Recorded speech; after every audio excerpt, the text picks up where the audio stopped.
Tujuan pembelajaran kita pada materi biaya jangka panjang dan keputusan output ini, yang pertama, memahami konsep biaya jangka panjang. Yang kedua, mengetahui faktor-faktor yang mempengaruhi biaya jangka panjang. Yang ketiga, menjelaskan bagaimana perusahaan mengambil keputusan output dalam jangka panjang.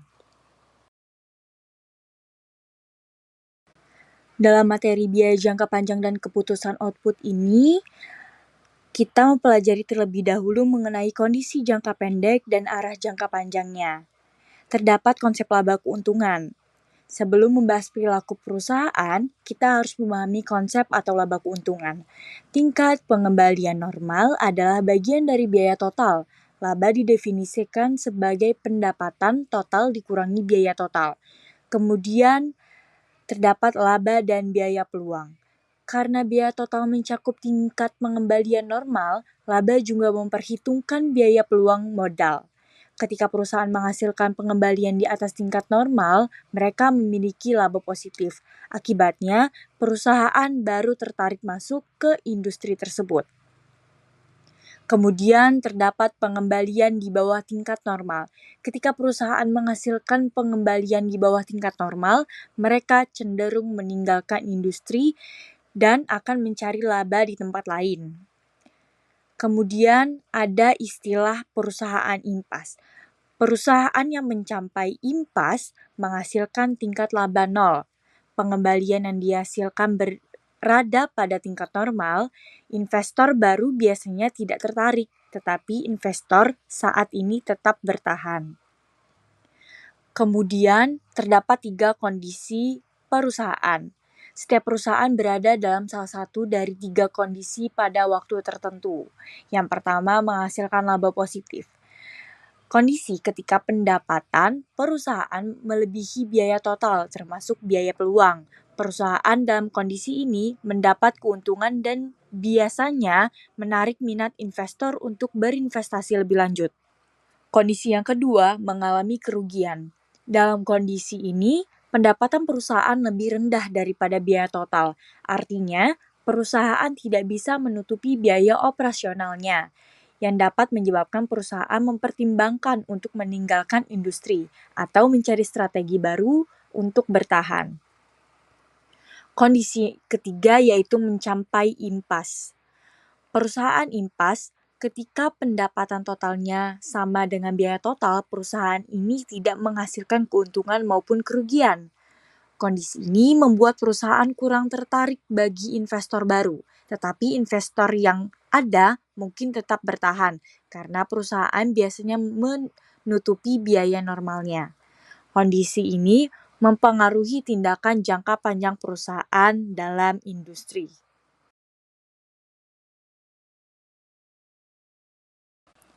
Memaksimalkan laba. Perusahaan memaksimalkan laba ketika selisih antara pendapatan total, total revenue, TR, dan biaya total, total cost, TC, mencapai nilai tertinggi dalam persaingan sempurna. Laba maksimal dicapai ketika marginal cost, MC, sama dengan marginal revenue, MR. Contoh kasusnya yaitu Blue Velvet Car Wash. Blue Velvet Car Wash memaksimalkan laba dengan mengoptimalkan kapasitas pelayanan pada jam sibuk, menentukan harga yang kompetitif tetapi tetap menghasilkan laba. Dengan perhitungan, jika pendapatan total sebesar 50 juta per bulan dan biaya total sebesar 40 juta per bulan, maka laba yang dihasilkan sebesar 10 juta per bulan. Perusahaan akan meninjau titik ini untuk memastikan MC tetap sejalan dengan MR.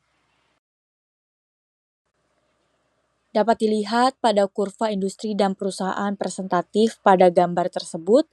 Dalam pasar persaingan sempurna, kurva permintaan yang dihadapi perusahaan adalah horizontal pada tingkat harga pasar. Kurva MC menunjukkan biaya tambahan untuk setiap unit tambahan yang diproduksi, sedangkan kurva AC membantu menentukan laba atau kerugian perusahaan berusaha memproduksi di titik di mana MC memotong MR untuk memaksimalkan laba. Kemudian meminimalkan kerugian. Dalam beberapa kondisi pasar, pendapatan perusahaan tidak cukup untuk menutupi biaya total, tetapi cukup untuk menutupi biaya variabel rata-rata, average variable cost, AVC. Dalam kondisi ini, perusahaan tetap memproduksi untuk meminimalkan kerugian. Meminimalkan kerugian itu terdapat produksi dalam kondisi rugi dan titik penutupan usaha. Produksi dalam kondisi rugi, misalnya jika biaya tetap adalah sebesar 10 juta dan biaya variabel sebesar 30 juta, perusahaan akan tetap berproduksi jika pendapatan setidaknya sebesar 30 juta untuk menghindari kerugian lebih besar. Menghentikan produksi dalam situasi ini hanya akan meningkatkan kerugian hingga biaya tetap penuh sebesar 10 juta. Kemudian titik penutupan usaha. Titik penutupan usaha terjadi ketika pendapatan total biaya variabel total TR sama dengan TVC atau pada titik harga AVC minimum. Pada titik ini perusahaan tidak mampu menutupi biaya variabelnya sehingga lebih baik menghentikan operasi. Kemudian terdapat kurva penawaran industri jangka pendek. Penawaran dalam industri kompetitif, jumlah dari kuantitas yang ditawarkan oleh masing-masing perusahaan dalam industri pada setiap tingkat harga. Kemudian kurva penawaran industri jangka pendek, yaitu jumlah dari kurva penawaran masing-masing perusahaan, yaitu kurva biaya marginal di atas AVC dari semua perusahaan dalam industri. Artinya, perusahaan hanya akan menawarkan output jika harga pasar cukup tinggi untuk menutupi biaya variabelnya.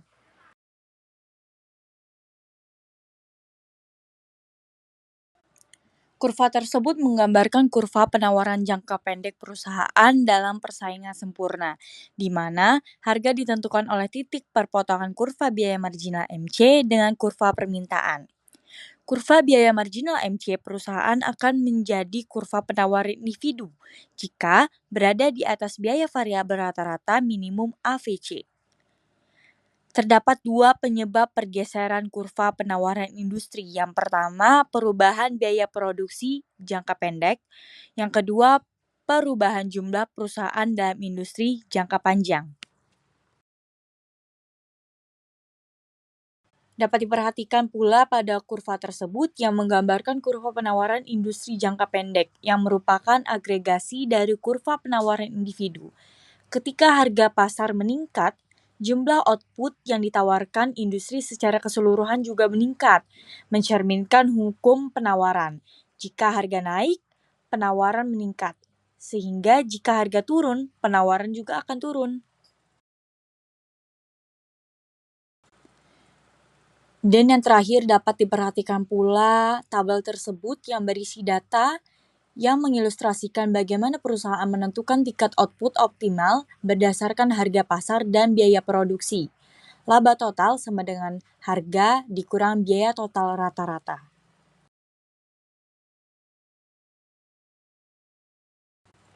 Arah jangka panjang sebuah tujuan. Dalam jangka panjang, perusahaan bertujuan untuk mencapai kondisi laba normal di mana TR sama dengan TC, termasuk biaya peluang. Perusahaan akan masuk atau keluar dari industri hingga hanya tersisa perusahaan yang efisien, dan laba ekonomis turun menjadi nol. Kemudian terdapat penyesuaian jangka panjang. Yang pertama, perusahaan baru masuk pasar. Jika ada laba positif, perusahaan baru tertarik masuk. Yang kedua, perusahaan keluar dari pasar. Jika ada kerugian jangka panjang, perusahaan yang tidak efisien akan meninggalkan pasar.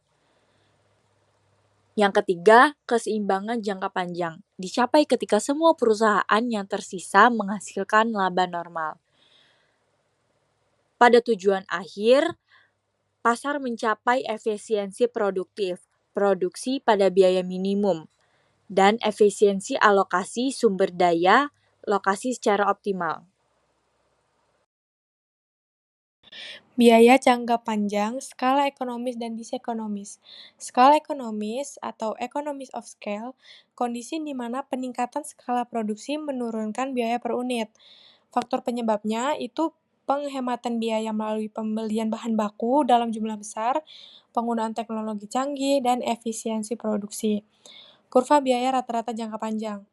Bagian awal kurva biaya rata-rata jangka panjang atau Long Run Average Cost Curve atau LRAC menurun menunjukkan skala ekonomis. Saat output bertambah, biaya rata-rata per unit menurun karena efisiensinya yang meningkat. Skala disekonomis atau diseconomies of scale adalah kondisi di mana peningkatan skala produksi justru meningkat biaya per unit. Faktor penyebabnya ada kompleksitas organisasi yang meningkat, komunikasi yang sulit, dan inefisiensi manajemen.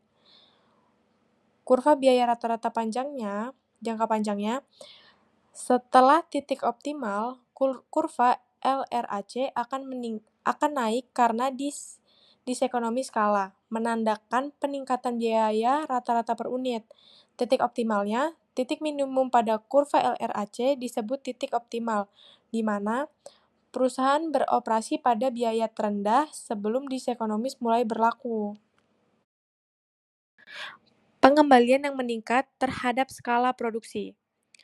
Pengembalian yang meningkat terjadi ketika setiap peningkatan persentase input itu menghasilkan peningkatan output yang lebih besar. Contohnya, inputnya meningkat 10%, tetapi output meningkat 15%.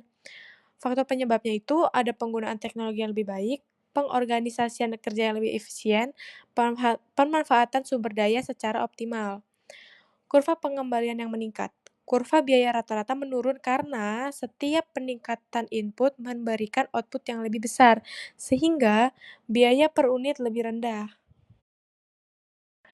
Pengembalian yang konstan terhadap skala produksi atau constant returns to scale. Pengembalian konstan terjadi ketika setiap peningkatan persentase input menghasilkan output yang proporsional. Contohnya, input meningkat 10% dan output juga meningkat 10%. Implikasinya, biaya rata-rata per unit tetap konstan meskipun skala produksinya itu bertambah. Perusahaan mencapai efisiensi produksi tanpa peningkatan atau penurunan efisiensi. Kurva pengembalian konstan itu bakal tampak datar pada tingkat output tertentu.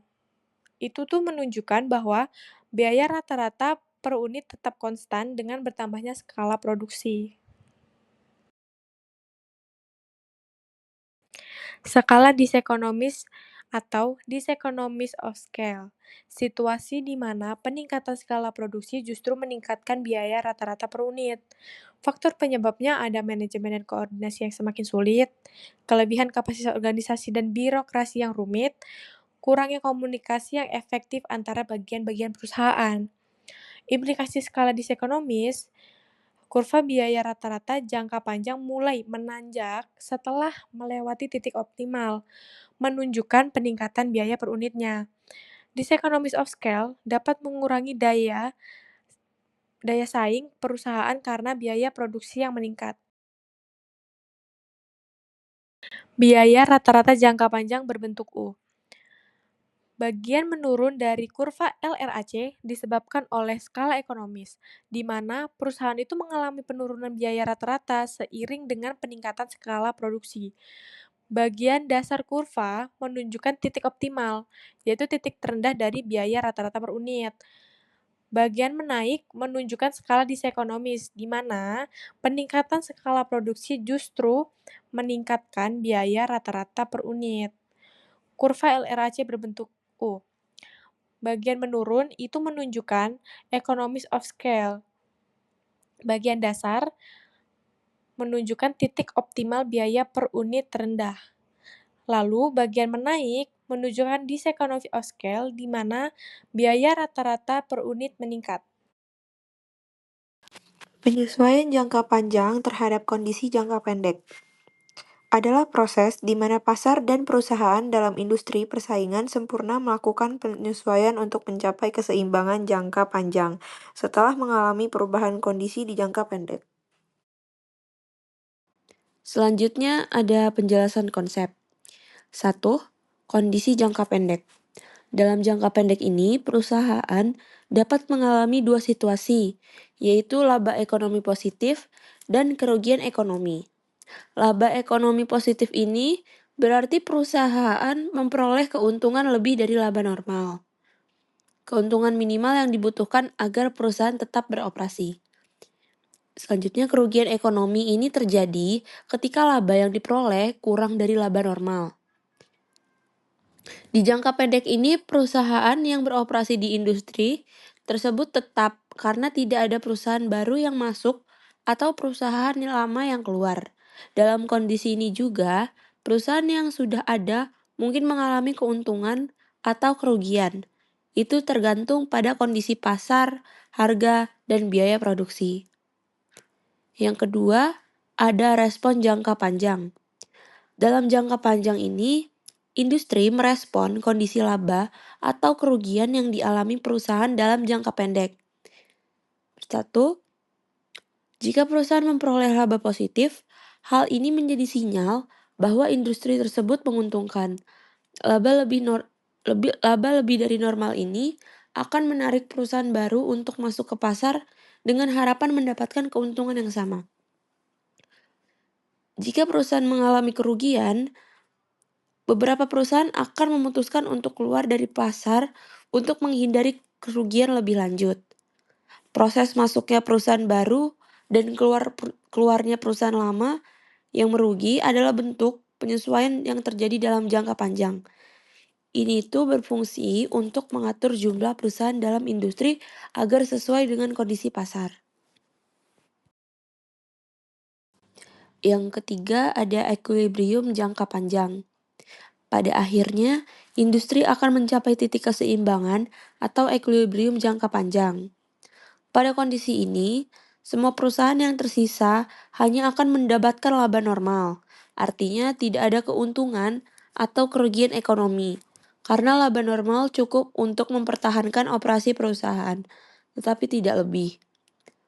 Harga dan jumlah barang yang ditawarkan akan menyesuaikan harga hingga di titik di mana penawaran sama dengan permintaan.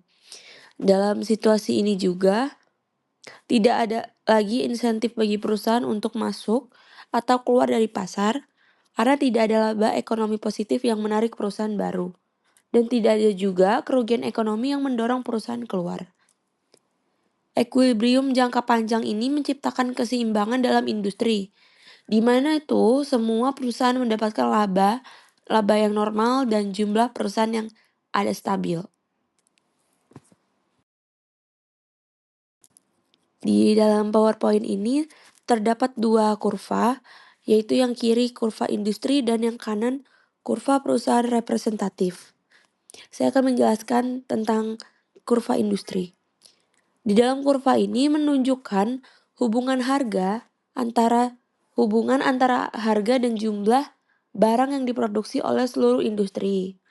Titik pertemuan kurva permintaan dan penawaran adalah titik keseimbangan. Di sini harga ada $6 dan jumlah barang 200.000 unit.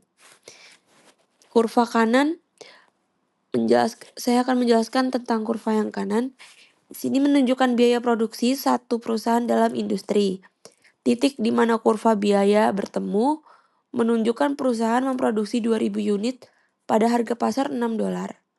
Kesimpulannya, grafik ini menunjukkan bagaimana harga dan jumlah produksi ditentukan di pasar dan bagaimana suatu perusahaan mengatur produksinya sesuai harga pasar. Selanjutnya ada equilibrium untuk industri dengan kurva biaya berbentuk U. Di sini menjelaskan bahwa ketika permintaan meningkat dan harga naik, perusahaan dalam industri dalam kurva biaya berbentuk U akan menambah produksinya meskipun di atas tingkat optimal, 2.000 unit per perusahaan. Alasannya, harga yang lebih tinggi masih menutupi biaya tambahan atau biaya marginal untuk memproduksi lebih banyak. Jadi perusahaan tetap mendapatkan keuntungan dalam jangka pendek. Meskipun biaya produksinya meningkat, equilibrium jangka pendek baru ini adalah titik di mana setiap perusahaan telah menyesuaikan produksinya untuk memaksimalkan keuntungan pada harga pasar yang lebih tinggi.